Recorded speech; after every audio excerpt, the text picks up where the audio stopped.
Fala meu bom, fala meu querido, fala meu consagrado, como é que você está? Eu estou ótimo. No episódio de hoje a gente vai dar uma... Eu li os comentários de vocês com relação ao último episódio, a gente vai comentar um pouco os comentários, tá? Só peço pra você, cara, se você não é inscrito no meu Substack, se inscreva lá no meu Substack, tá? Não tem nada a ver com os comentários que eu vou ler os comentários do último vídeo, tá? Eu separei alguns, tá? Não muitos, para não ficar muito extenso o vídeo. Mas assim, eu tô mostrando aqui porque falta pouquíssimos pra eu chegar em 500, né? Então falta 7 cara pra eu chegar em 500. Se puder se inscrever lá, eu vou ficar muito agradecido, tá? Então se inscreva no meu Substack, @ummeropodcast, que, diga-se de passagem, eu tô tentando pensar um outro nome, cara. Porque não faz sentido você ter um Substack com o nome Um Mero Podcast. Isso aí, um ouvinte que me denunciou, fez uma denúncia grave, que é verdade, isso é uma propaganda enganosa, né? Não é um podcast, né? Talvez eu botaria Um Mero Substack, mas daí vai ficar meio... Eu tinha que achar um outro nome, entendeu? Alguma outra coisa, assim. Substack.com/, não sobra nada para o beta. Não, daí não dá. Então tem que ser um nome mais sério, pô. Tem que ser algum nome aí que eu tenho que pensar, tá? Aceito sugestões de nome para o meu Substack, tá bom? Porque eu vou ter que modificar o nome. Que mais? Outra coisa, fazer uma grave denúncia aqui, cara. Essa semana a nossa Gretinha Thunberg estava embarcada num navio, né? Diretamente rumo à Palestina, cara. Tem noção disso, cara? Eu vi isso aí, eu fiquei, pô, cara, coitadinha. Jamais perdoaremos Benjamin Netanyahu se acontecer alguma coisa com a nossa Gretinha. Isso aqui é um absurdo. Não sei se parece que o navio dela tinha sido capturado já, né?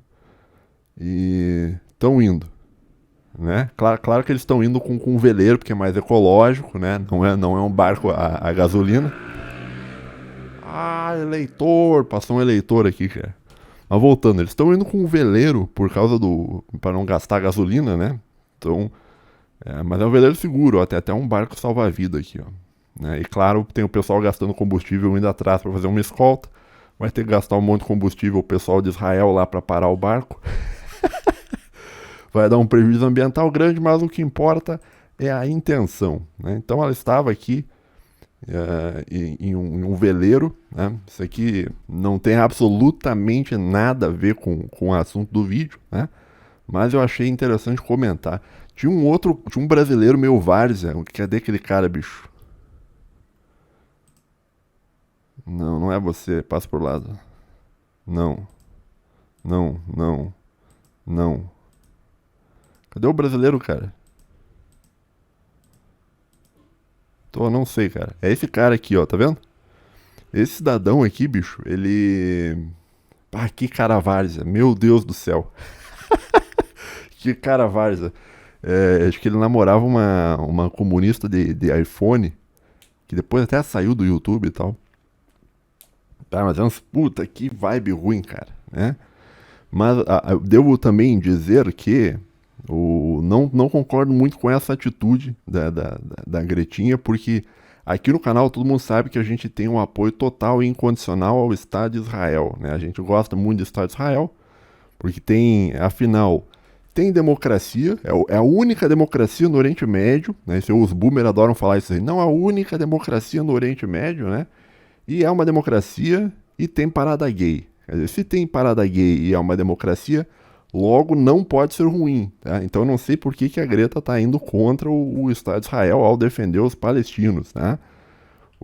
Isso aí tem alguma coisa errada, acho que ela está sendo mal orientada, né? Ela tá do lado errado da história, né?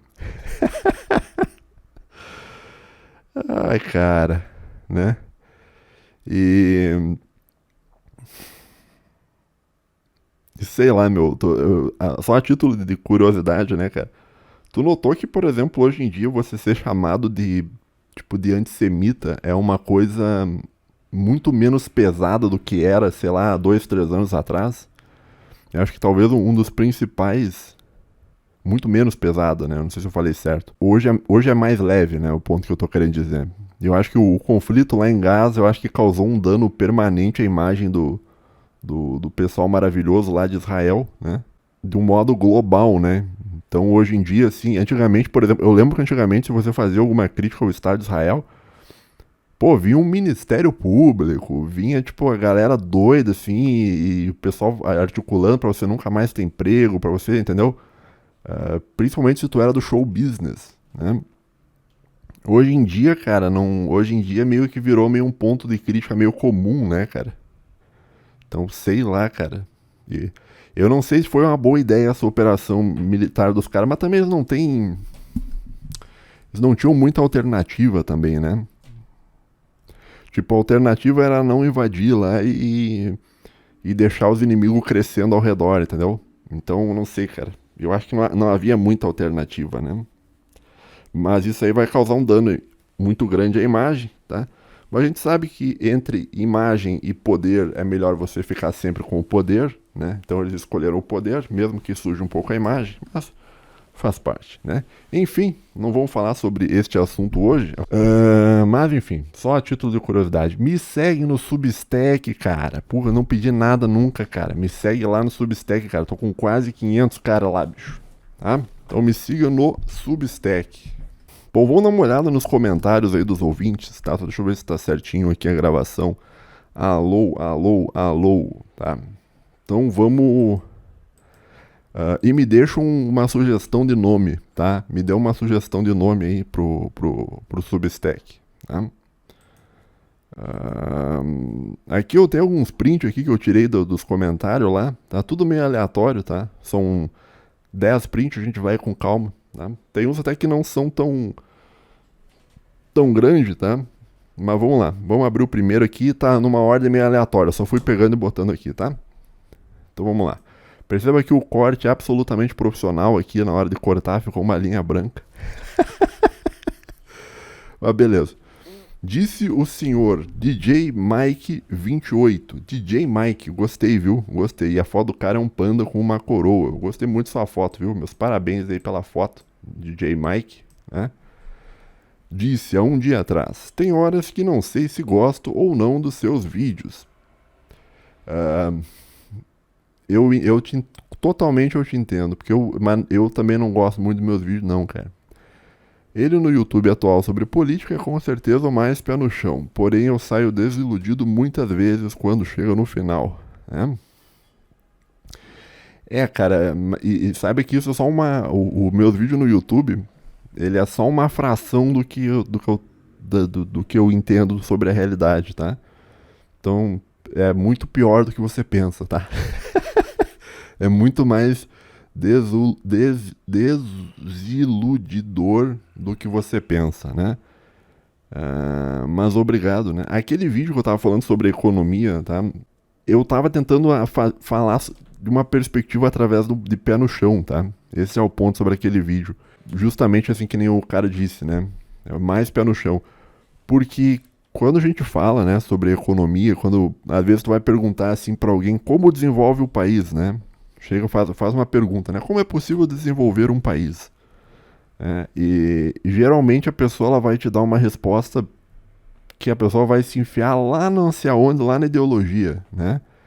Então a pessoa vai te dar toda uma volta que vai lá, porque puxa, não sei o quê. Ou às vezes o cara te dá te dá aquela resposta simples, né? Quero desenvolver o país? Basta acabar com o regime da propriedade privada dos meios sociais de produção, irmão. Basta socializar, irmão. Não. Isso é uma resposta ideológica, entendeu? Quando eu tô pensando sobre desenvolvimento, eu tô pensando através de uma perspectiva mais pé no chão que isso, né? Ou então às vezes o cara, basta abrir o mercado, irmão. Basta o livre mercado. Basta negociar. Basta o fim das barreiras comerciais, irmão. Basta privatizar que melhora o serviço, irmão. Tudo isso eu acho que no fim das contas é uma perspectiva utópica, né?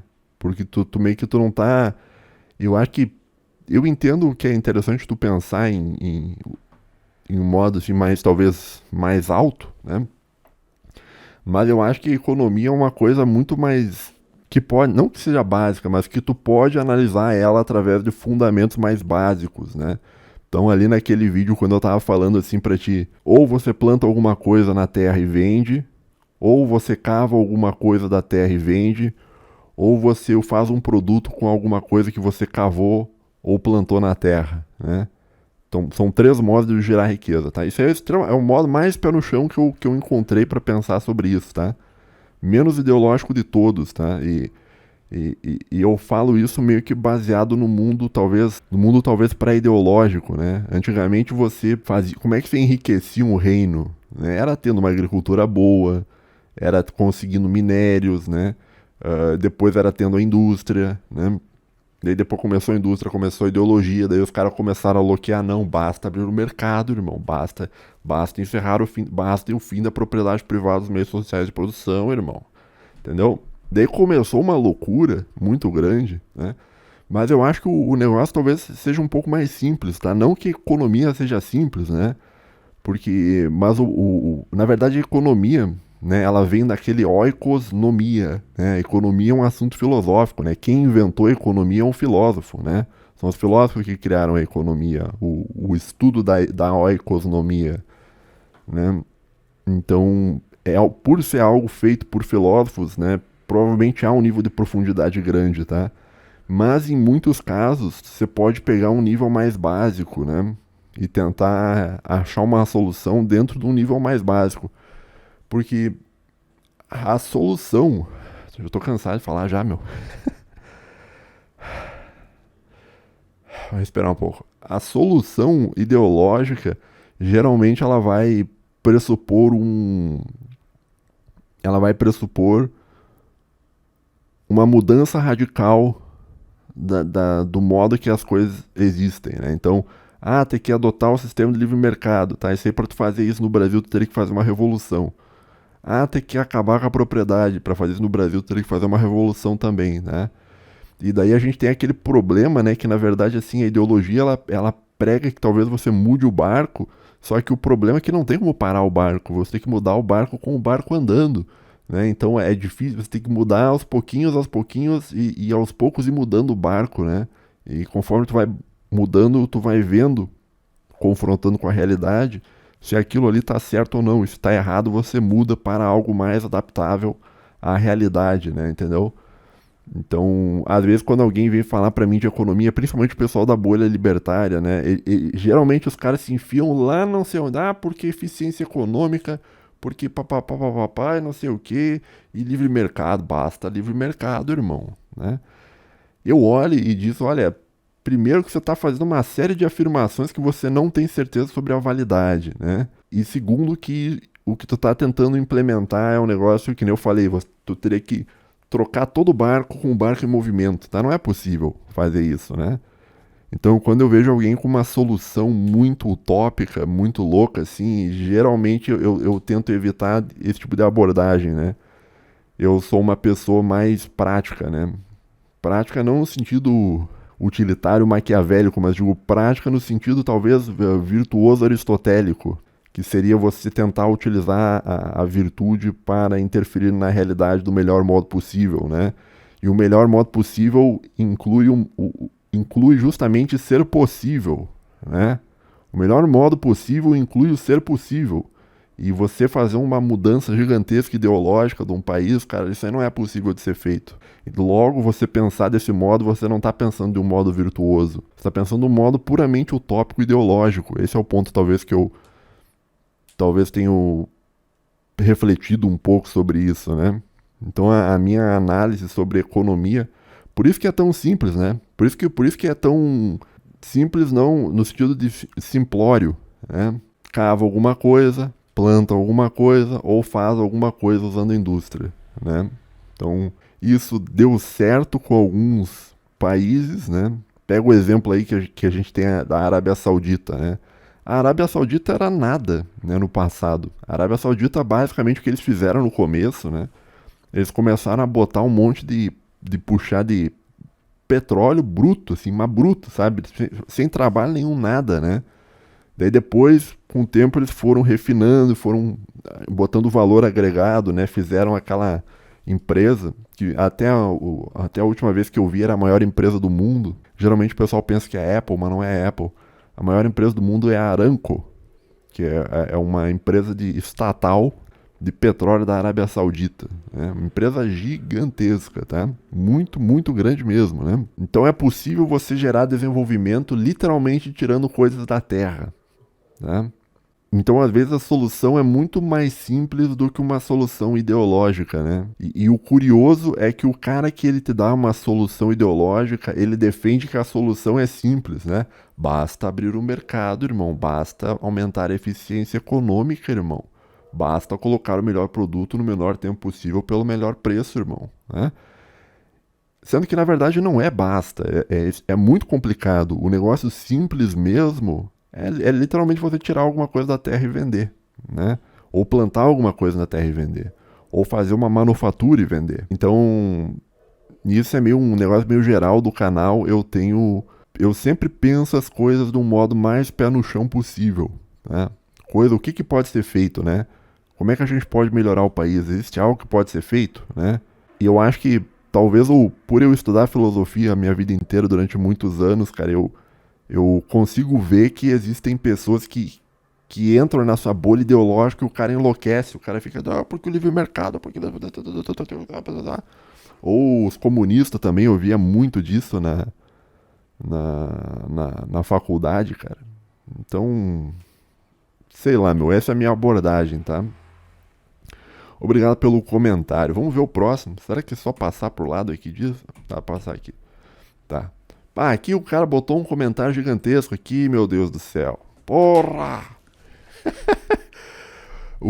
Oi, Ike. Salve Homero, aqui é o Ike, o Patrício, com foto nova. Cara, eu já falei pra não mudar. Eu tô velho já, cara. Eu já falei pra não mudar a foto, cara, porque eu não consigo lembrar. Eu só lembro vocês pela foto. Se você mudou a foto, pra mim você é uma nova pessoa. Agora eu vou ter que associar que o Ike é um cara aqui com a foto do Power Ranger vermelho, tá? Que é aquele com a cabeça de cobra, eu acho, né? Porque tem tipo os dentes da cobra aqui, ó, né? Tá, mas enfim. Vamos dar uma olhada aqui no comentário quilométrico dele, tá? Sobre os serviços gerarem riqueza e desenvolvimento, eu tenho um ponto de vista contábil e gerencial que me fazem pensar que sim. Eu também acho que o serviço, de um certo modo, gera um desenvolvimento, né? Mas pra mim eu tô meio aberto, entendeu? Tipo assim, se tu chegar pra mim e falar o serviço gera riqueza, eu vou concordar contigo, gera, né? Se tu chegar pra mim e falar o serviço não gera riqueza, eu vou falar pra ti, é verdade, não gera. Porque você pode pensar de múltiplos modos, né? Esses meus problemas, né? Por exemplo, se a gente pensar o serviço como o exército, né, os militares, eles não geram riqueza? De um ponto de vista, eu acho que não, eles consomem riqueza. Mas, ao mesmo tempo, sem o exército, o país não conseguiria gerar riqueza. Porque as pessoas que estariam para gerar riqueza vão ter que se preocupar em defender o país, entendeu? Então é importante que tenha alguém que o serviço do cara é só treinar para guerra, mesmo que não gere riqueza, entendeu? Isso aí tem muito a ver com o sistema de castas lá indiano, né? Que eles tinham... na verdade, isso é um sistema também, um sistema platônico, né? Que é a alma de bronze, né? A alma de bronze, ela faz o trabalho da alma de bronze, né? Que é as manufaturas, você gerar, entre aspas, a riqueza, né? Enquanto que é necessário também que existam as almas de prata em volta defendendo e tal, né? Então, é questionável, né? O exército não gera riqueza, mas o exército gera uma condição dentro do país que faz com que as pessoas que sejam capazes de gerar riqueza gerem a riqueza. Logo, o exército faz parte da geração de riqueza de um país, mesmo que seja de um modo indireto, tá entendendo? Sei lá, meu. Mas vamos ver o que ele comentou aqui. Mas a riqueza muitas vezes é fruto de uma percepção relativa e ou melhoria de processo, redução de custos e demais despesas na prestação de serviço. Tá, entendi. A riqueza gerada por uma empresa é geralmente seu lucro líquido, que é igual a receitas menos custo de serviço prestado. Tá? Demais despesas com menos demais despesas com manutenção. Tá? Aqui ele está falando sobre o que é o lucro líquido, né? Que é aquilo, tipo, que é aquilo que a empresa ela gera o lucro bruto, daí desconta os custos e daí você tem o lucro líquido. Em resumo é isso, tá? A criação de riqueza está em aumentar a percepção de valor do serviço fornecido, melhorar a logística. Sim, isso é verdade, tá?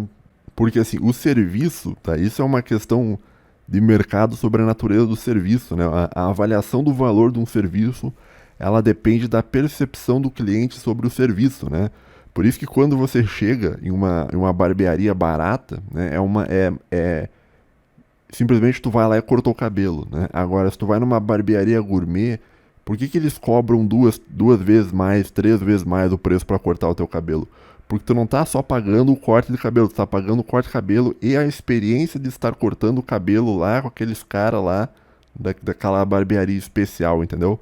E daí, como tu tem uma percepção que tu tá cortando o cabelo em um lugar especial, você aceita pagar mais dinheiro para cortar o cabelo, apesar do cabelo ser o mesmo, entendeu? Cortado, né? Tu vai ter o mesmo serviço, né? Em termos práticos, né? A criação de riqueza está em aumentar a percepção de valor do serviço fornecido, melhorar a logística ou encontrar fornecedores com um custo-benefício maior. Tá, aqui ele está falando em termos de eficiência econômica, né? Ou mesmo para despesas operacionais, com o melhor regime tributário. Escolher boas instalações para reduzir manutenções e autuações, tá? Aqui tu tá associando a riqueza com eficiência econômica, tá? Então, tu não usou o termo aqui, né? Eficiência econômica, mas no fim das contas eu acho que é mais ou menos isso que tu tá querendo dizer, né? O ganho de riqueza por meio de aumento de receitas vem pelo conhecimento empregado, conveniência ao contratante e muitos outros fatores. Mas aí que tá, cara. Isso aqui é meio questionável, tá? O ganho de riqueza por meio de aumento... Peraí que tá meio estranho o teu texto. O ganho de riqueza por meio de aumento das receitas vem pelo conhecimento empregado, conveniência ao contratante e muitos outros fatores. Cara, nem sempre... Essa é uma questão que eu tenho aberto ainda, que eu tenho buscado tentar escrever sobre isso, mas nem sempre o conhecimento vai gerar uma redução de preço, né? Então, um exemplo é os carros atuais e os carros antigos, né? Um carro de 20 anos atrás, ele faz mais ou menos a mesma coisa que faz um carro atual. Só que o carro atual, ele tem muito mais conhecimento embutido, muito mais tecnologia, tá? O que faz com que o preço do carro novo atual hoje seja muito mais caro do que o preço do carro antigamente. Claro, daí vai vir aqueles caras, não, porque calculando a inflação, o preço do carro antigo era mais caro e tal. Mas daí tem toda aquela argumentação, né? Porque beleza, podia ser até mais caro, mas no passado você tinha emprego que você conseguia juntar o dinheiro. Hoje em dia você não tem, né? Então, de fato, era mais fácil comprar um carro, mesmo que fosse mais caro no passado do que hoje. Porque hoje, mesmo que o carro seja mais barato, ainda assim você não tem dinheiro para comprar porque você não tem um emprego. Então o acesso ao carro hoje é muito mais difícil do que o acesso ao carro no passado, entendeu? Mas voltando. Isso aqui é só um parênteses, né? Com relação ao meu exemplo. Eu tô sentindo que a minha capacidade mental já tá voltando. Eu tô me sentindo melhor, entendeu? Eu tô conseguindo, eu acho, desenvolver um pouco melhor. Mas o ponto, assim, ó, às vezes a tecnologia encarece o serviço. Esse é o ponto que eu tô querendo te dizer, tá? Então, às vezes, tu encher de tecnologia um produto, deixa o produto mais caro, tá? Nem sempre um conhecimento, ele vai gerar uma redução de custo, né? Em muitos casos, ele vai gerar um aumento do custo. Um exemplo disso, falando ainda no setor automotivo, são os carros Onix, não só o Onix, mas carros que possuem uma correia dentada banhada a óleo, que existiu um conhecimento empregado lá dos engenheiros que levou a ideia de que, olha, se a gente botar uma corrente dentada banhada a óleo, isso aí vai dar bom porque a pessoa vai ter que trocar a corrente só lá não sei quando, né? No fim das contas, essa tecnologia, que parecia ser uma boa ideia, foi uma tecnologia que deu errado, né? Muito porque a correia dentada banhada a óleo, ela é colocada dentro do motor do carro, né? E ou seja, para fazer a manutenção, literalmente, tá? Você tem que abrir o motor do carro inteiro. Você tem que abrir o motor do carro para trocar uma correia. Sendo que os outros carros, a correia fica do lado de fora, né? É corrente de comando, se eu não me engano, é o nome pro que fica do lado de fora, né? Faz a mesma coisa, tá? Só que fica do lado de fora, manutenção fácil. A correia dentada banhada a óleo fica dentro do carro, dentro do motor do carro, né? E deu errado também, né? Mas isso eu vou falar talvez em outro episódio, tá? Deu errado porque ela vai gastando e vai desfarelando. Aí quando ela vai desfarelando, ela vai trancando tudo o motor por dentro. Funde o motor, você perde o motor do Onix novo, se eu não me engano, é quase 20 mil reais o preço do motor novo, tá? Então não é... É uma coisa que parecia ser uma boa ideia, mas que não foi, tá? Então você empregou um conhecimento ali que no fim das contas deu errado, entendeu? Mas enfim, eu tô divergindo um pouco aqui da questão, né? Vamos voltar aqui ao ponto.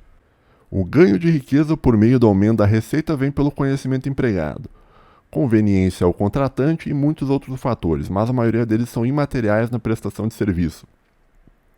Pois na indústria fácil você transforma matéria-prima simples, custo em um produto acabado e palpável. A percepção de ter o bem e o custo de juntar tudo e fazer você mesmo pelo comprador é bem maior, e isso reflete na receita, tá?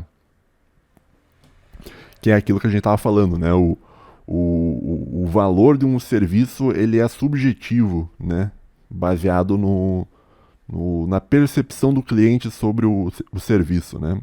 Enquanto que uma indústria é mais objetivo, entendeu? Tu vê o celular na tua mão, tu vê o carro, entendeu? Enquanto que você, por exemplo, cortar o cabelo, não, né? Mas vamos seguir. O desenvolvimento pode estar no custo ao implementar sistemas que reduzem desperdício e perdas de estoque para empresas de serviços comerciais, neste exemplo. E na diminuição de despesas por meio de capacitação da mão de obra para aumentar a eficiência do departamento de vendas e marketing, que não podem ser custos normalmente. Por isso, quanto maior o lucro líquido, seja por meio de qualquer um desses fatores, maior é a riqueza ou desenvolvimento criado. Um exemplo disso é um pintor. Ele usa o conhecimento dele e seu estoque para prestar um serviço. O contratante vê mais valor em contratar alguém do que comprar os insumos e fazer a pintura ele mesmo. Aqui a questão é de percepção. O contratante se sente melhor com o resultado do serviço do que com o dinheiro que tem. Eu acho que aqui tu tá meio pegando uma teoria liberal, que é aquela ideia de que uma compra, na verdade, é uma comunicação, né? Quando você dá o dinheiro, você diz que eu prefiro o seu serviço do que o meu dinheiro, tá? Seria que a ideia é que o dinheiro seria uma comunicação. Eu não sei se eu compro exatamente essa ideia, cara. Mas vamos seguir para não ficar muito longo aqui o vídeo. A questão é que ela pode ser facilmente percebida pelo contratante pelo fato da pintura ser para valorizar um imóvel que será revendido, e onde o cliente vai tirar seu próprio lucro da situação. Tá? O comentário do senhor Ike não terminou, tem mais um aqui, ó. Aqui embaixo. Ai, meu Deus. E esse residual, de pouco em pouco, gera a percepção de riqueza. Por isso, que em países com mão de obra mais qualificada e com serviços com maior valor agregado, as pessoas não ligam de pagar o preço do serviço e ainda pagam gorjeta. Espero que eu tenha conseguido mostrar que serviços criam riqueza e desenvolvimento.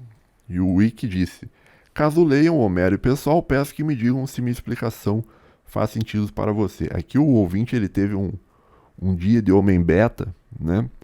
Que ele simplesmente ninguém respondeu o cara. Coitado, cara! Porra, aí que...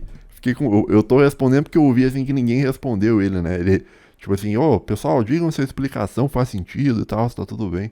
Pô, ninguém respondeu o cara, bicho. O cara meteu um comentáriozão.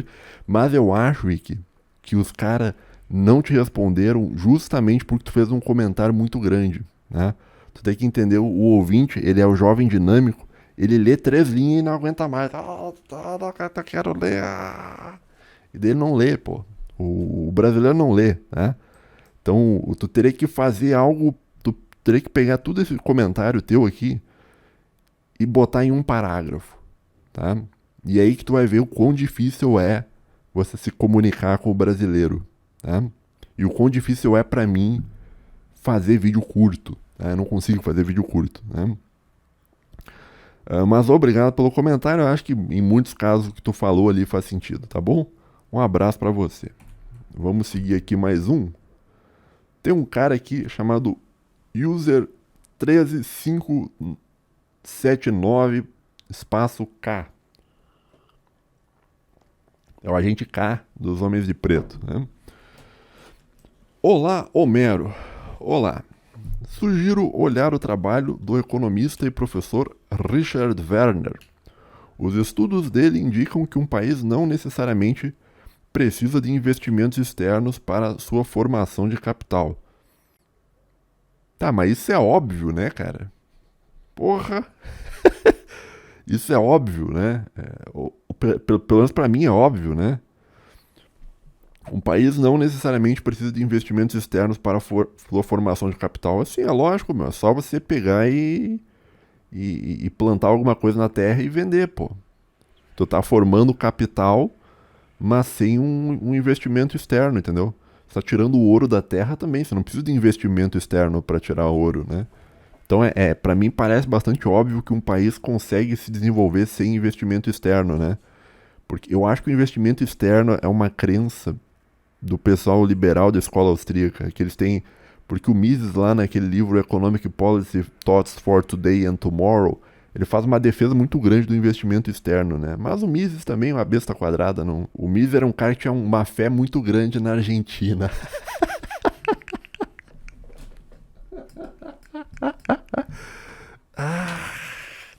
Cara, não dá, porra. Não dá, meu. Não dá, meu. Não dá. Os liberais, os libertários, cara, tem uns caras que são muito estranhos, meu. Eu não vou ficar citando nome, né?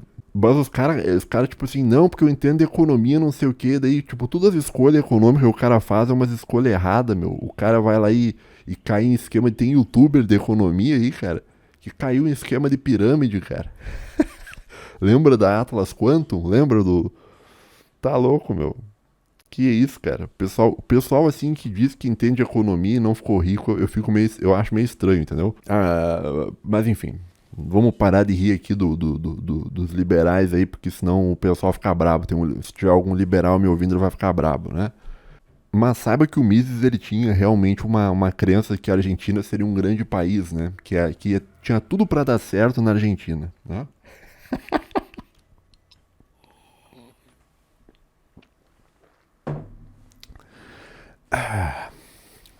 Tá, mas vamos lá. Os estudos dele indicam que um país não necessariamente precisa de investimentos externos para sua formação de capital. O porquê seria a forma como o dinheiro é criado. Diferentemente das teorias econômicas clássicas, o setor bancário não seria apenas intermediário, ou funcionaria de uma forma fracionada em cima de depósitos. Tá, vamos fazer uma pausa aqui para explicar aqui o que é o setor bancário, né? Ele estava falando da teoria econômica clássica, o setor bancário seria o que é o setor bancário, tá? Dentro de uma teoria econômica clássica. O setor bancário ele é uma ponte entre um agente deficitário e um agente superavitário, né? Ou seja, trocando em miúdos, né? O sistema bancário ele é um intermediário entre quem tem dinheiro para emprestar e quem precisa de dinheiro emprestado. E através desse empréstimo o banco ele é um intermediador, então ele seria um prestador de serviço, né? Ou de forma fracionária, em cima de depósitos, né? O que é a forma fracionária em cima de depósito, né? Quando você deposita R$ 100 no banco, né? O banco ele assina um papel, ele diz, ó, te devo R$ 100, né? E mais um jurinho, né? Ele pega os teus R$ 100 e empresta para alguém, tá? Só que acontece o seguinte, existe uma coisa chamada reserva fracionária, que daí o banco, tipo, tu emprestou 100 pro banco, tá? Ele não pode emprestar 100 pra alguém, ele tem que deixar uma reserva ali, uma fração daquilo que tu emprestou, né? Como uma segurança para ele ter liquidez, tá? Para caso de uma crise, tá? Quem regula isso se não me engano, é o Comitê de Política Monetária, ou é o Bacen, né? Que diz quanto de reserva fracionária os bancos têm que ter, né? E através do controle da reserva fracionária você consegue controlar a oferta e a demanda de moeda nacional dentro da economia e você assim consegue regular, fazer o dinheiro valer mais ou valer menos, né? Que seria uma das formas clássicas de controle estatal em cima do dinheiro, tá? Que é o controle em cima das reservas fracionárias dos bancos, tá? Basicamente é isso que ele disse aqui nessas duas linhas, tá? Vamos de novo. O de novo tá interessante o teu ponto aí. Ó. Diferentemente das teorias econômicas clássicas, o setor bancário não seria apenas intermediário, ou funcionaria de forma fracionada em cima de depósitos, mas sim como criador de dinheiro do nada, apenas por entradas contábeis no momento da concessão de crédito. Tá? Mas o banco ele não pode. É aí que tá. Mas daí que tem o negócio da reserva fracionária. O banco ele não pode criar dinheiro até infinito. Tipo, ele tem limite, entendeu? Até porque quanto mais dinheiro for criado, mais inflação você vai ter, né? Mas vamos seguir aqui, ó. O que na minha experiência de trabalho em banco se mostra verdadeiro. Você trabalha em banco, você é um. Eu tenho um ouvinte que trabalha no Banrisul e eu tenho um ouvinte que trabalha no Banco do Nordeste, eu acho. Não sei se tu é o do Nordeste ou do Banrisul. Assim, ele entende que o objetivo da criação do dinheiro via crédito bancário deve ser restrito ao setor produtivo. Interessante. Então, a criação do dinheiro com aumento de produção em contrapartida não geraria inflação. Interessante, interessante isso.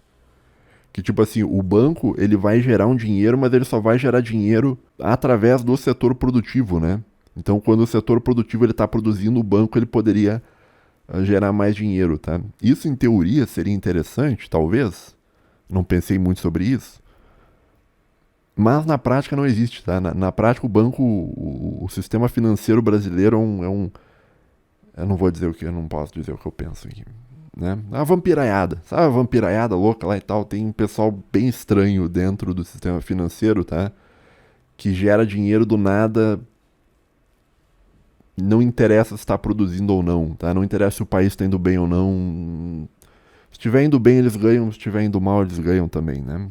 Mas enfim. Mas vamos tentar entender aqui, ó. Assim, ele entende que o objetivo da criação de dinheiro via crédito bancário deveria ser restrito ao setor produtivo. Então, a criação do dinheiro com aumento de produção em contrapartida não geraria inflação. Ele cita o caso da industrialização japonesa após a Segunda Guerra Mundial, com o governo direcionando e impondo as cotas ao setor bancário na concessão de crédito ao setor produtivo. Também cita o caso chinês, após Deng Xiaoping, com a criação de milhares de bancos regionais e cooperativas com este propósito. Até mesmo na Alemanha, que tem milhares de bancos locais, e o ZEWA. Pensando um pouco no seu argumento sobre o setor terciário, tendo a concordar. Países onde o foco fica no setor terciário acabam focados em consumo e centralização do setor financeiro, serviços em crédito a consumo, financiamento de déficit público, que existe para suportar consumos de classes baixas via transferência, tá? E especulação imobiliária. Ou seja, nada é desenvolvido e o foco vira rentismo e consumismo. Fica aqui a dica e parabéns pelo trabalho. Obrigado pelo elogio aqui, gostei muito do seu comentário. Me fez pensar bastante, tá bom? Um abraço para você. Depois vou dar uma olhada. Não vou não, porque eu não tenho tempo, tá? Mas eu vou guardar o nome, tá? Do Richard Werner, tá? Dar uma lida depois. Próximo comentário. Deixa eu tomar uma coquinha. Coca Zé é a coisa maravilhosa, meu Deus do céu.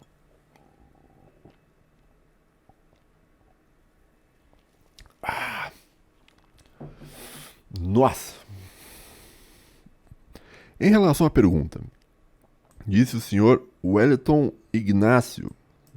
Peraí que porque eu apertei errado aqui. Eu queria olhar o avatar dele. Não dá pra entender o que é o seu avatar. O que é o avatar desse cara, pô? Agora se eu clicar. Parece um boneco usando armadura aqui. A cabeça aqui, os braços aqui, a armadura aqui.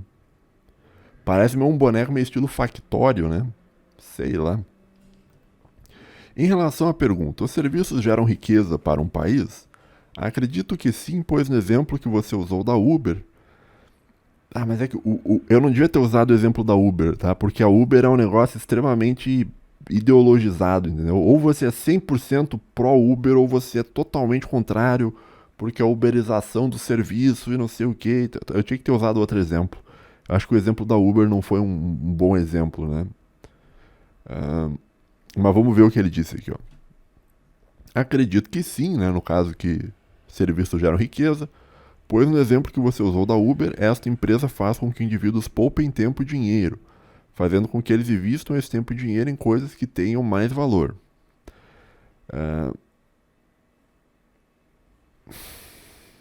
Aqui tu tá fazendo um.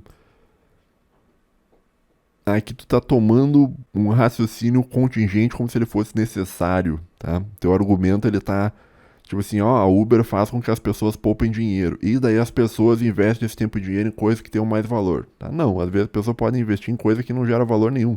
Pode pegar o dinheiro do Uber e jogar tudo no Tigrinho, por exemplo, né? O que poupou com a Uber, o cara pega e mete no Tigrinho, né? Então não necessariamente vai investir tempo e dinheiro, né? Que o Tigrinho especificamente é um jogo de soma zero, né? Você perde, alguém ganha, né? Mas seguindo. Também acredito que um país forte começa com instituições, regras, né? Sistema jurídico forte, pois o ser humano médio reage a incentivos, tá? Assim como células saudáveis fazem um corpo saudável, indivíduos fortes fazem um país melhor, tá? Que terminou aqui o comentário com a visão da sociedade orgânica proposta por Aristóteles, né? Que é da polis como um organismo vivo, né?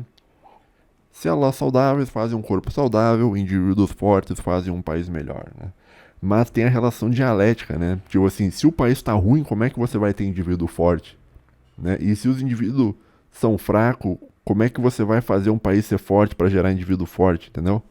É um ciclo dialético complicado isso aí. Mas eu gostei do seu comentário, tá? Mas perceba assim, ó, a Uber fazer você poupar dinheiro não é como se ela estivesse gerando uma riqueza, entendeu? Ela só tá fazendo com que você não use toda a riqueza naquele serviço, entendeu? Esse é o ponto que eu tava querendo mostrar, né? Então você vai agora, se você usar o dinheiro que você poupou para investir na Petrobras, por exemplo, investir no agro, né? Investir em alguma coisa assim, aí você está gerando riqueza com o dinheiro que você poupou do Uber. Então, nesse caso, o Uber ele vai gerar uma riqueza indireta, assim como o pessoal do exército e a polícia fazem, e o sistema jurídico faz, né? Mas beleza. Gostei do seu comentário. Um abraço para você, senhor Wellington Ignácio. Pablito disse há 2 dias atrás: a alma mais honesta deste país nos salvará. Só mais 5 mandatos eleitorais e todos os projetos estarão concluídos. É verdade, Pablito. É verdade, isso vai acontecer. Porque nos 4 mandatos anteriores não teve tempo suficiente para realizar todas as reformas necessárias. É verdade, Pablito. Só mais, eu ia dizer mais 72 horas, não, só mais 72 meses, 72 anos. Só mais 5 mandatos, né? 4 mandatos não foi suficiente, porque o pessoal acabou atrapalhando um pouco a alma mais honesta da história do Brasil, cara, né? Então, eu concordo com você, cara, né? A gente será salvo, agora tem a reeleição, vai dar tudo certo. Um abraço para você. O que o cara falou aqui? Perobos máximos. Né? Esse é um ouvinte que faz uns textão enorme também, cara. Mas um abraço pra você. Mas ele tem que botar um avatar aqui. Que avatar a gente podia botar pra ele aqui? Que avatar que eu gosto de ver aqui?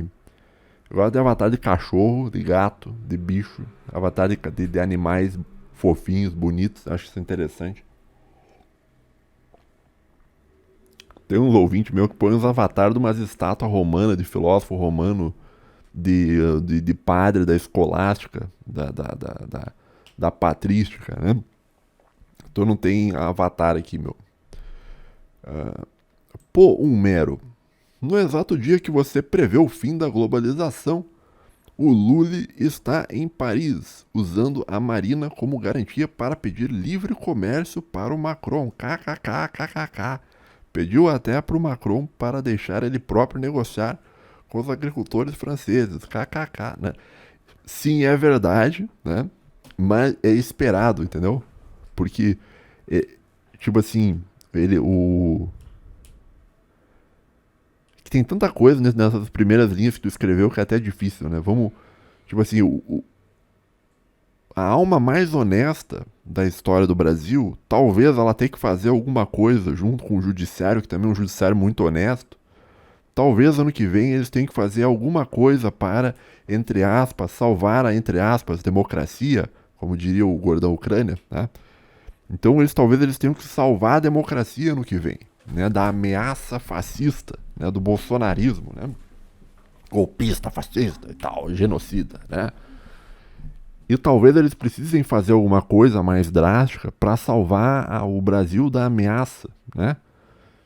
E para fazer isso, eles vão ter que pedir apoio internacional. Tá? E eu acho que é por isso que a alma mais honesta da história desse país foi lá para a França conversar com Macron, né? Que é para pedir um apoio caso eles precisem salvar a democracia, né?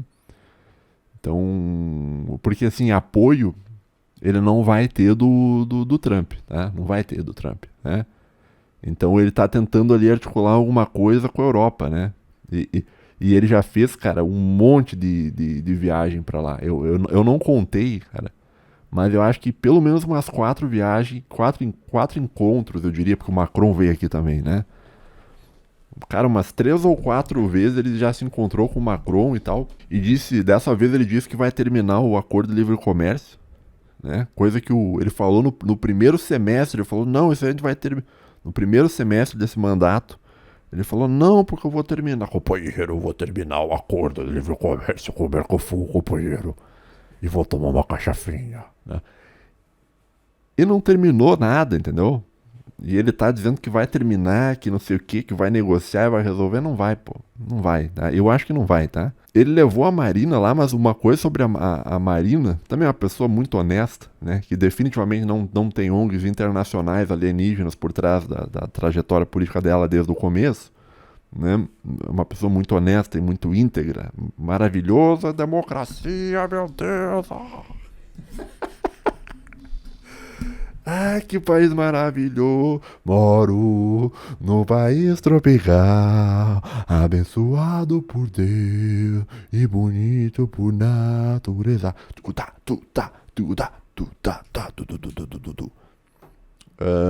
Mas diz que a Marina, bicho, diz que ela tava puxando o tapete do Lula, meu. Ela, tipo assim, ela tava articulando pra que não saísse o acordo, entendeu? Dizendo por causa dos negócios ambiental, da margem equatorial. Isso aí eu vi lá no Gordão Ucrânia. O Gordão Ucrânia, pra tu ver, cara, até o Gordão Ucrânia, né, ele concordou que a exploração da margem equatorial é algo bom, né? É a primeira vez na minha vida que eu vi o Gordão Ucrânia concordar com a alma mais honesta da história desse Brasil, cara.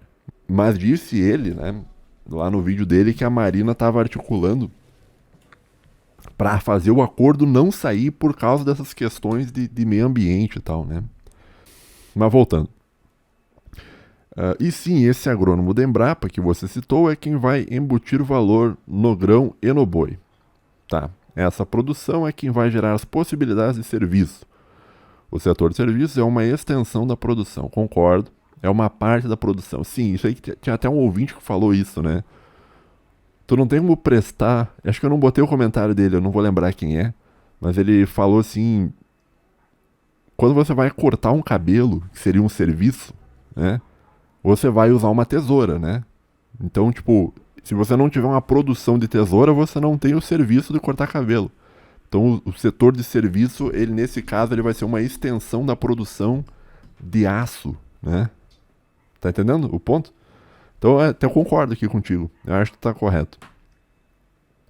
Já os trotsko-morenistas dizem que não é necessário mercado externo. Será que é necessário mercado externo?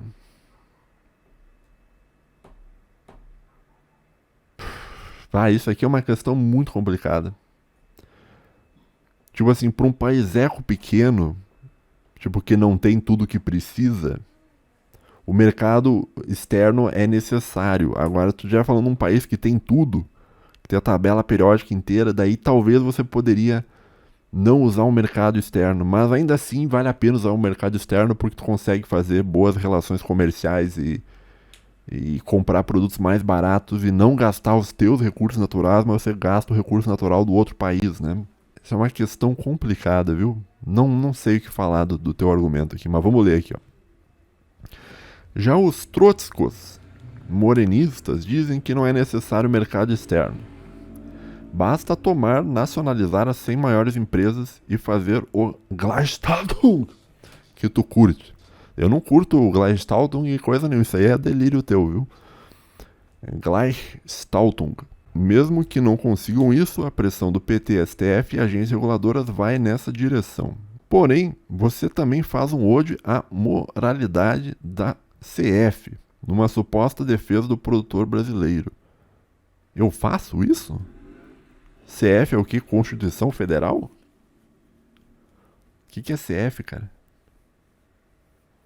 Porém, você também faz um ode à moralidade da CF. Vou supor que seja a Constituição Federal. E eu faço um ode à moralidade da Constituição Federal porque ela é Constituição democrática. Se ela é democrática, não tem por que reclamar, tá tudo certo. É a melhor Constituição do mundo, meu Deus.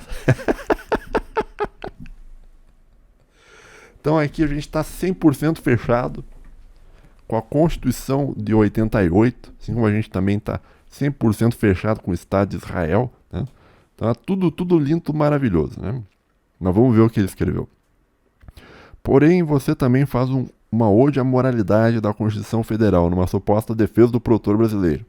Creio que você defende a Constituição Federal porque quer passar num concurso, mas não tem nada de moral lá. Aquilo é uma burrice sem fim e está quebrando o Brasil.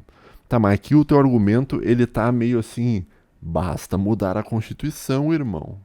Tá errado? Basta mudar a Constituição. Aí é o problema de você querer mudar o barco com o barco andando, entendeu? Talvez você possa montar uma Constituição melhor, só que isso aí não é possível de ser implementado, cara. Isso aqui, tipo assim, você não deveria nem discutir isso, entendeu? Porque isso aqui é um negócio que nem... Eu não vejo isso acontecendo, bicho. Tá? E como eu não vejo a possibilidade disso, que nem eu falei, eu sou um cara mais pé no chão, eu sequer discuto, tá? Você defende a CF porque quer passar no concurso. Eu não sei se eu defendo a Constituição, quer dizer, eu defendo a democracia, tá. Então beleza. Mas eu defendo não porque eu quero passar no concurso, mas sim porque eu defendo que a democracia é maravilhosa, né? Então a gente está 100% fechado com o regime democrático. Um abraço para você, até outro dia. Aqui um outro cara botou um comentário. Quantos comentários falta, bicho? Pera aí. Esse aqui é o 7º, falta 3 e os outros 2 são curtinhos, tá? Então quase no fim, pessoal. Quanto tempo já deu? Já deu 1 hora, meu Deus do céu. Eu falei, não é fácil fazer vídeo assim, né? Vídeo curto, né? Disse o ouvinte nome 3296 com um avatar hermético aqui, gnóstico. Para com essas gnoses aqui, cara. Isso aí faz mal, cara. Isso aí não... Deus não gosta de gnose, viu? Interessante que você está falando nisso do vídeo. Eu penso nisso o tempo inteiro, mas isso já é estudado no campo da economia. O que enriquece o país é a indústria. Sim, não só a indústria, mas eu acredito que a indústria pode enriquecer o país. E o efeito Balassa-Samuelson. A indústria gera riqueza e isso escorre para outros campos da sociedade. E aí entra o gera serviço, tá? Que é aquele esquema do monte de copo que tu não conhece. Isso é aquele negócio do copo de champanhe, né? Tu empilha um monte de copo de champanhe e daí tu serve no mais do topo. Daí o champanhe ele vai encher o topo e daí vai caindo e vai enchendo o resto, né? Então por isso que a riqueza escorreria, né? Para outros campos da sociedade. Por isso que um corte de cabelo na Dinamarca é mais caro que um corte de cabelo na Índia. Mas voltando ao assunto. A gente pode fazer uma metáfora e comparar a economia com uma Olimpíada. Quanto mais esportes um país consegue ganhar a medalha de ouro, mais rico ele é. E você pode substituir esse esporte por produtos e serviços para entender a metáfora. Quanto mais diversificado, melhor para o país. Tem país que vai para as Olimpíadas e só ganha medalha em um esporte. Esse país tem uma economia pobre. Fale isso para a Arábia Saudita, né? Tem país que não ganha medalha nenhuma. E tem as grandes potências que ganham medalhas de ouro em vários esportes. A economia Capitalismo é uma grande competição a nível global. Aqui tu tá com o pensamento da velha ordem mundial, que seria o liberalismo de fim da história, né? Do Fukuyama, né? Seria uma competição global, né? Eu acho que o planeta está entrando em um nível mais regionalizado, tá? Observação. Aproveitando o exemplo do vídeo, plantar e cavar são atividades do setor primário. Então isso pode enriquecer o Brasil se ele tivesse 20 milhões de habitantes. Ele poderia ser rico igual à Austrália. Mas para o tamanho do Brasil, isso é muito pouco. Concordo. Concordo, né? Eu acho que deveria haver uma indústria nacional, né? Então eu concordo contigo, né? Vender soja e minério de ferro nunca vai ser mais lucrativo do que vender carro, celular e chip. Porque a manufatura ela tem um valor agregado maior, né? Você tem que pegar o produto e colocar valor agregado nele. Só assim para enriquecer. Foi o que a China fez, enquanto o Brasil ficar só nos setores primários, ele vai ser eternamente pobre. Sim, concordo, né? Mas é difícil industrializar o Brasil. Talvez um outro ouvinte falou, talvez em industrializar o setor primário, né? Que nem, por exemplo, a Arábia Saudita, né? Que ela começou com petróleo bruto, daí depois foi refinando petróleo, fazendo outros produtos com petróleo, entendeu? Então, não sei, cara. Tá? Tipo, o Brasil começar a fabricar celular, computador, chip, essas coisas não vai, cara. A curto prazo não vai, tá? Então a alternativa que seria você industrializar o setor primário, tentar agregar o máximo de valor possível, né? Mas é isso, eu concordo bastante com as tuas opiniões aí, ouvinte, tá? Desculpa falar assim meio corrido, é que já tá grande o vídeo, tá? Mas um abraço pra você. Henrique 5421. Singapura não vive quase somente de serviços? O Gabriel com o avatar de. Com o avatar de. Meu Deus do céu, o que é isso, cara? Uma árvore com os frutos aqui, é isso? Avatar de uma árvore, né? Claramente uma gnose hermética aqui, né? Respondeu. Gabriela, 1180. Singapura é um lugar minúsculo. Focar apenas em serviços e desperdiçar nosso potencial e limitar nosso crescimento. Acho que faltou um acento aqui, ó. Focar apenas em serviços é desperdiçar nosso potencial e limitar nosso crescimento. É aqui o ouvinte aqui, ele entendeu. Eu acho que ele está respondendo o ouvinte. Eu acho que ele entendeu do ouvinte que o ouvinte disse que tem que ter só serviço no Brasil. Daí ele disse assim: focar apenas em serviço é desperdiçar nosso potencial e limitar nosso crescimento. Sim, mas o ouvinte de cima não falou isso, cara. Mas com relação a Singapura, tá? Isso também tem o pessoal liberal, eles adoram usar exemplo de país insular, né? País insular seriam paizinhos muito pequenos, tá? Que você consegue fazer quase tudo dar certo em país pequeno, né? Então, se tu injetar dinheiro ali, tu consegue alterar muito rápido os números, tá? Eu lembro quando a União Soviética... Lembra quando a União Soviética... Não lembro, porque eu não estava vivo nessa época. Quando a União Soviética investia em Cuba, Cuba era um dos melhores lugares do mundo ali, altamente desenvolvido, entendeu? Daí depois que parou de vir dinheiro, morreu, né? E a mesma coisa vale assim para país pequeno, né? Às vezes um país pequeno ele é muito desenvolvido porque existe um investimento pesado em cima, né? Como é o caso de Israel, por exemplo, que é um país maravilhoso, a única democracia do Oriente Médio que tem parada gay. Então é bom, logo é bom. Mas é um país pequeno que dá certo, evidentemente dá certo, né? Jamais cometeria um genocídio, jamais mataria 70 mil pessoas, crianças, mulheres, jogaria bomba em hospital, eles jamais fariam isso, a gente sabe que isso aí é comentário de gente antissemita. Mas deu certo Israel, por quê? Porque Israel é um paizinho pequeno, entendeu? Então, muita gente pega países pequenos, né? Nova Zelândia, Singapura, entendeu? Para tentar dizer, se deu certo essa política num paizinho pequeno, que seria o país laboratório, vai dar certo no mundo inteiro, né? Na América Latina, Um país que é muito assim é o Chile e o Uruguai, né? Então eles testam coisa ali, seria um país laboratório, né? Então eles estão testando coisa ali no Chile e tal, né? E vão fazer dar certo, porque país pequeno é fácil dar certo, entendeu? Agora um país do tamanho do Brasil é muito difícil, né? Mas enfim, obrigado pelos comentários, né? Só que eu botei esse comentário só porque isso aqui é meio comum, entendeu? Às vezes as pessoas pegam um paísinho minúsculo e dizem, ó, deu certo isso aqui nesse país minúsculo. Sim, mas não é porque deu certo isso num país minúsculo que vai dar certo em um país grande, né? Quem pensa isso acaba pensando através da ideia de que leis econômicas seriam leis universais, né? Que meio que ignorariam as particularidades do país e essas particularidades incluiriam o tamanho do país, né? Porque tem toda a questão de logística e tal, né? Enfim, isso é uma outra questão, tá? Mas não é porque algo dá certo em um país pequeno que necessariamente vai dar certo em um país grande, tá? Obrigado pelo comentário, vamos olhar o último aqui. Eu tô cansado já.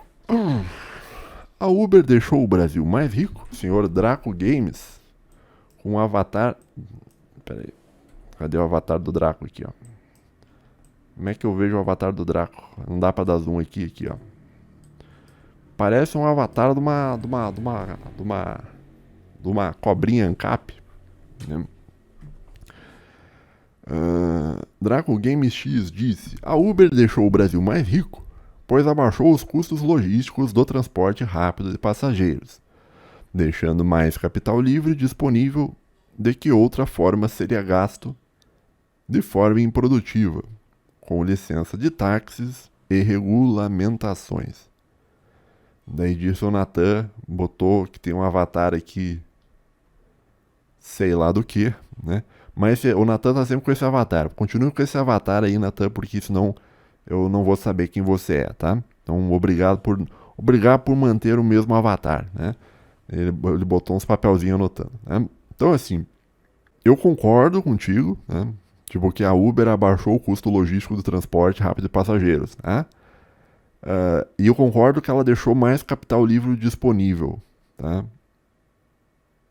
Mas disso eu não sei se isso de fato gerou uma riqueza para o país, entendeu?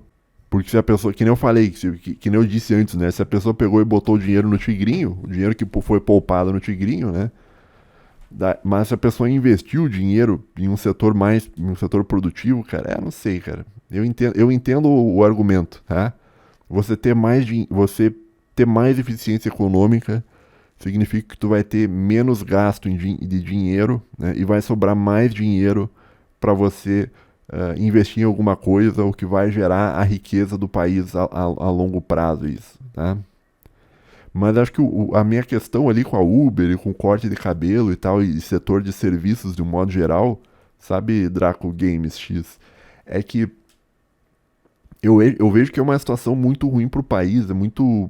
Tipo, o que o jovem vai fazer, entendeu? O cara que tem 20 anos, o que o cara vai fazer? Ele vai trabalhar no quê? Ou ele pode abrir um negócio de cortar cabelo, né? Opção 1, o Brasil Starter Pack, opção 1, ou você pode abrir um negócio de cortar cabelo das pessoas e ganhar dinheiro, né? Ou você pode dirigir um carro de aplicativo e ganhar dinheiro, né? Ou você pode dirigir uma moto, botar uma caixa nas costas e entregar comida para cima e para baixo também, que são trabalhos honestos, tá? Mas não é um trabalho assim que vai resolver muito a sua vida, entendeu? E não só não. É a mesma coisa no negócio do curso EAD, né? Você vai encher de gente com curso EAD. E pra que isso é bom pro Brasil, entendeu? Como isso é bom pro Brasil, né? Como isso vai ajudar a desenvolver o Brasil, sim ou não? Você botar diploma na mão de um monte de gente vai ajudar o Brasil a se desenvolver? Eu acho que não. Eu acho que talvez o investimento em educação que foi feito talvez tenha sido muito melhor se tivesse sido investido talvez em algum outro setor, né? Desses primário, entendeu? Agora a gente meteu um setor terciário imenso aí como se a gente fosse um país de primeiro mundo, sabe? Como se... Claro, eu entendo, porque existe uma cultura muito grande ao bacharelismo, né? Ao bacharel, né? Um culto ao bacharel, como diria o Lima Barreto. Então, quer dizer, você quer ter o diploma, entendeu? Pra mostrar que tem o diploma, entendeu? Mas aquilo não vai resolver a sua vida, né? E tem muita faculdade EAD que, em termos de qualidade, e aí tem que pensar pro país, tá? Pensa no país, né? Em termos de qualidade, tem muita faculdade EAD que é pior que os cursos do Senac. Os cursos do Senac, bicho, são bons pra caramba, meu. Tu faz o curso, cara, tu sai de lá com a profissão, cara. Eles realmente eles te ensinam um negócio. Agora tu vai fazer um curso, entre aspas, superior, EAD, tu sai de lá, você não consegue nada, meu. Você não aprendeu nada, tu mandou tudo o chat GPT fazer pra ti as tarefas e, tipo, entendeu? Isso não é bom pro país. E eu acho que talvez a minha reflexão sobre serviço é tentar mostrar que é importante, que talvez seja importante a gente voltar para coisas mais básicas, né? Como talvez agricultura, mineração e começar alguma manufatura em cima dessa agricultura e mineração, tá? Porque daí você vai ter alguns empregos melhor pro brasileiro, entendeu? Agora, por hora não tem muito, né? E a mulher também. A mulher, o que ela vai fazer? Vai fazer bolo de pote e OnlyFans. Só que o OnlyFans já tá saturado, não vai conseguir muita coisa lá, né? E tem jogo do Tigrinho também. Então... e esse é o Brasil, tá? Então, por isso que eu acho, assim, que... Por isso que eu vejo o setor de serviço, assim, que talvez não seja a saída pro Brasil, entendeu? Então, por mais que a Uber, ela, de fato, ela tenha esse ponto positivo de reduzir logística, ainda assim eu não acho que você tem como desenvolver um país inteiro a partir disso, entendeu? Pegar e meter um serviço ali e quando vê o Brasil vai voar, não, acho que não, tá? É mais ou menos isso que eu penso. O vídeo já está muito longo, tá? Então é isso, vamos encerrar aqui. Vou botar a Gretinha na thumbnail para chamar a atenção, porque os ouvintes vêm doido, os ouvintes vão vir doido. Então eu tava pensando que thumbnail eu vou botar aqui, cara. Eu não sei o que eu vou botar thumbnail. Eu vou dar uma pensada, tá bom? Valeu, falou, tamo junto, até a próxima e tchau.